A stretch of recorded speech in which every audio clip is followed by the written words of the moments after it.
Greetings, everybody. Richard Fulmer here. First off, please excuse my voice. I've been trying for weeks to get rid of this flu that I've had, and it's not letting go. So, please excuse the sort of throaty voice, the husky voice. So, I thought about today's episode, and in everybody's collection, I'm sure if any size collection really, there are those albums that you've got that I like to call the anomalies. Perhaps they're albums from bands and solo artists that you enjoy and you thought, okay, I'll get another one from this artist. Didn't turn out well. Or maybe it's a freebie that you got from somebody, somebody was getting rid of their collection and you thought, okay, let me try this. It's just the ones you can't get into for whatever reason and you don't listen to them. So I thought that should be interesting. Let me see what I have in my collection. And I've pulled out 5 albums here. I'm sure there are others. As I said, if you have a fairly large collection, you're going to land up with a few of these anomalies. And a lot of these that I'm going to chat about, I have tried to get into. I've given them listens, a few listens, some hardly at all. I mean, the one album I think I've listened to it twice, maybe. And it just doesn't resonate with me for whatever reason. That's what we're going to chat about. And maybe in the next video, I'll get stuck into my CDs because this is just going to be vinyl. And I'm 100% sure that in my CDs, I've got similar ones that I just don't listen to anymore. Right, let's get cracking. And the first one is a solo artist. And granted, this is a guy who went off in all directions. He never did the sort of straight and narrow. He would try everything and anything. But this is one album from his that it's a completely instrumental album, but I can't get into it. And he was known mostly for his guitar work, apart from everything else that he was known for. And I think he only plays guitar on one track on this album. The rest of it is on a synclaver, which was, at the time this album came out, his new flavor of the month toy, synthesizer kind of thing. I'm not quite sure how it works, but anyway, it gives you all these weird sounds. And he chucked the guitar and he brought out this album. I'm talking about Uncle Frank Zappa. I love Frank Zappa. There are some of his that I just can't get into, and this is definitely one of them. It's called Jazz from Hell. And when did this come out? This came out in 1986. So it's smack bang in that sort of 80s period that I hate, as you know. But I mean, if you look at some of the guys on here, Frank Zappa obviously on lead guitar, it says, but he only plays lead guitar on one track on here. And I think it's Saint Etienne. As I said, these are all instrumentals. Some of the other guys on here, Steve Vai's on rhythm guitar, Ray White on rhythm guitar, Tommy Mars on keyboards, Bobby Martin on keyboards, who I believe is not doing so well at the moment. Bobby Martin, the guy with the high vocals. Anyway, Ed Mann percussion, Scott Tunis bass, and Chad Wackerman drums. I mean, that's a serious lineup of musos.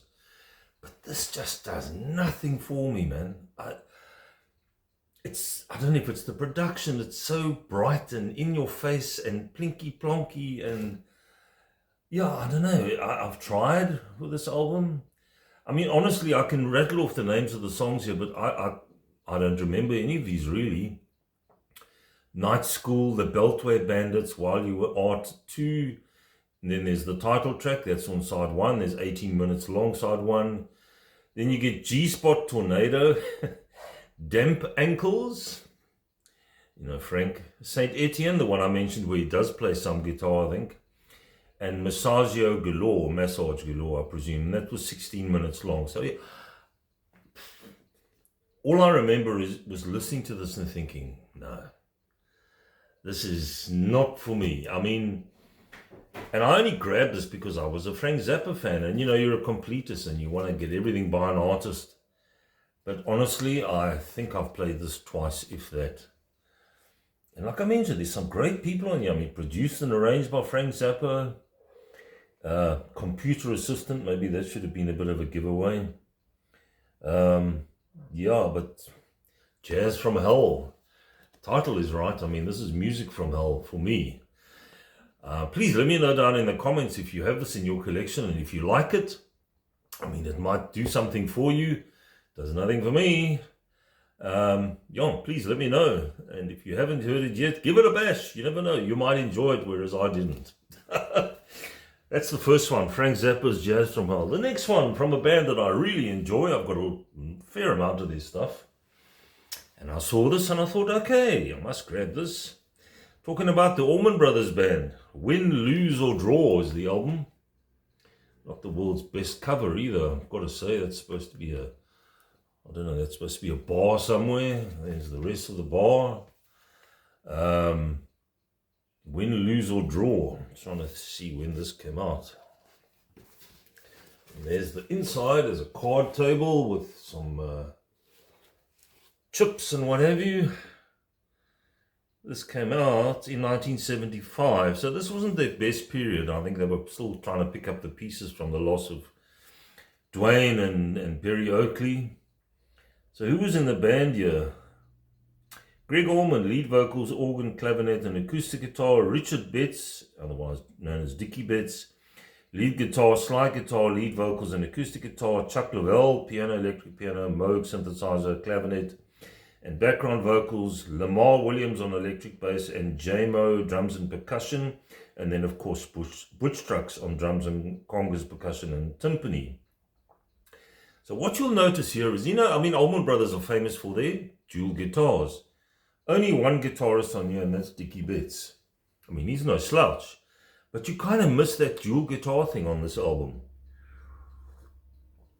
And also the songwriting is not that strong. Nothing on here is really that memorable.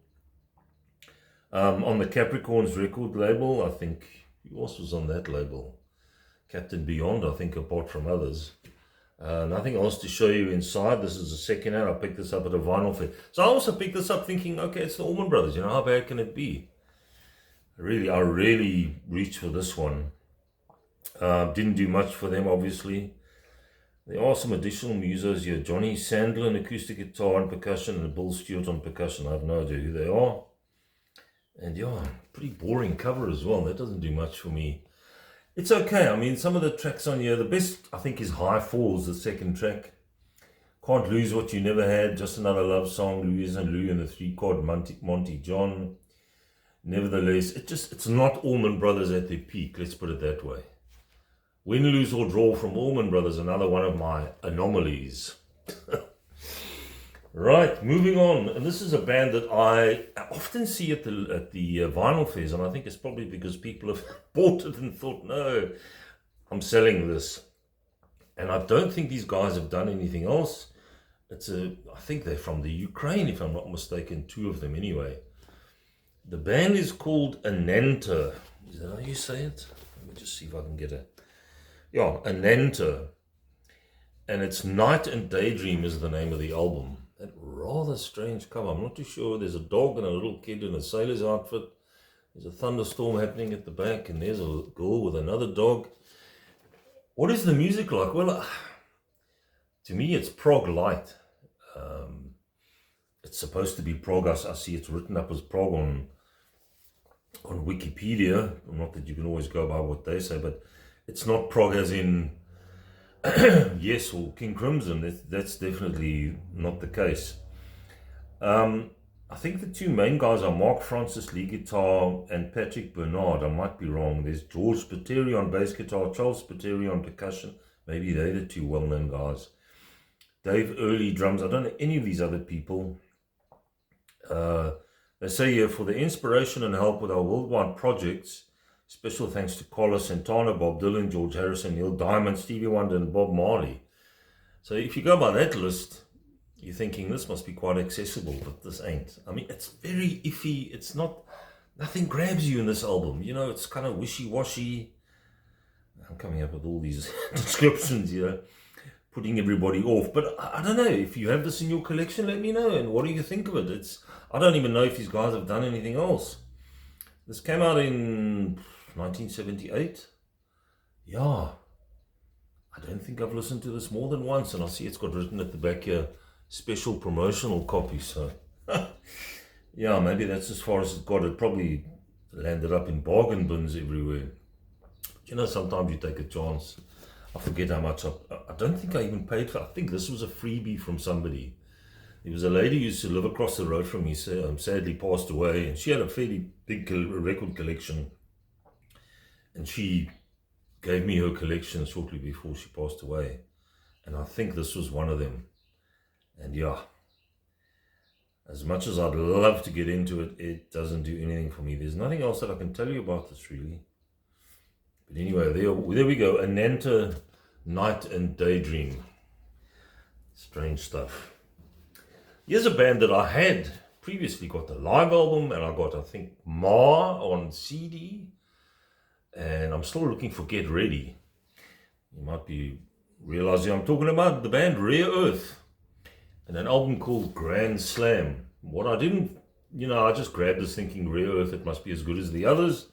Big mistake. This is actually a covers album where they cover a whole lot of soul stuff.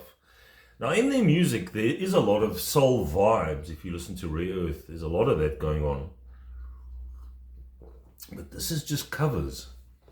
And some of them are not done very well, let's be honest. I mean, they've got a great band, especially the drummer who's like the main singer. Piet Hoerelbeek. I'm not sure if Dutch. That's just my dog coming through the dog flat. Lead vocals, drums and percussion. Mark Olsen, Ray Monette, Jill Bridges, Eddie Guzman, Congos Tabales. And there's a whole bunch of additional musicians here as well. So what are the things they cover? My Eyes Only, Save Me, which is a Barry Gibb track apparently. That's actually probably the best track on the album. And the worst version you will ever hear of When a Man Loves a Woman. I mean, you know the Percy Sledge number? I heard it through the grapevine, which has been done by everybody and their auntie, which is not bad. And then on side 2, you got My Love, I Wish It Would Rain, I Can Feel My Love Rising, Stop Her on Sight, SOS, and Mighty Good Love. Yeah, if I'd known this was covers, I wouldn't have bought it. Strange cover as well. I'm not too sure what this dude's supposed to be doing, if he's levitating up towards the fan or something. And that's the lead singer there, the drummer, what's his name? Peter Hoerelbeek. I'm not sure how you say his name properly. There's nothing inside to show you. It's not a gatefold. It's just a simple single sleeve.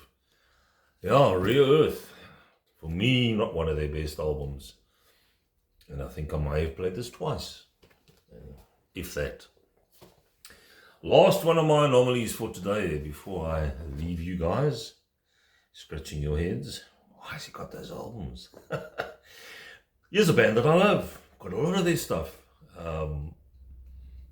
Started out in the late 60s. This is from the 80s. And this is just a terrible album. And once again, there's some great musos on here. But this is one of the albums that, and I think at the time, I'm talking about Jethro Tull. Ian Anderson also had a solo album released around this time called Walk Into Light, I think it was. Also very similar. Full of synthesizers. Drum programming, the whole 80s schlock. The album is called Under Wraps with a god-awful cover as well. And I don't know, there's nothing here. I've seen some of their live concerts on DVD where they do a few of these numbers.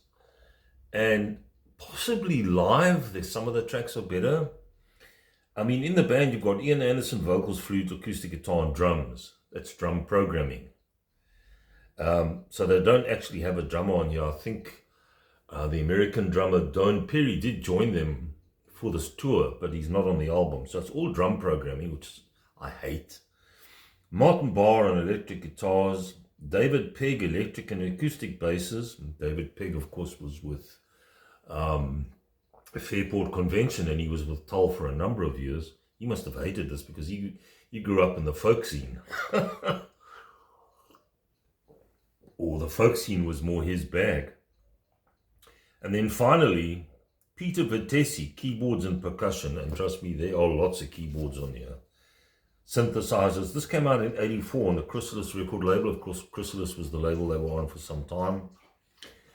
So what are the tracks, you may be asking? Well, it starts off with Lap of Luxury, which is an okay track.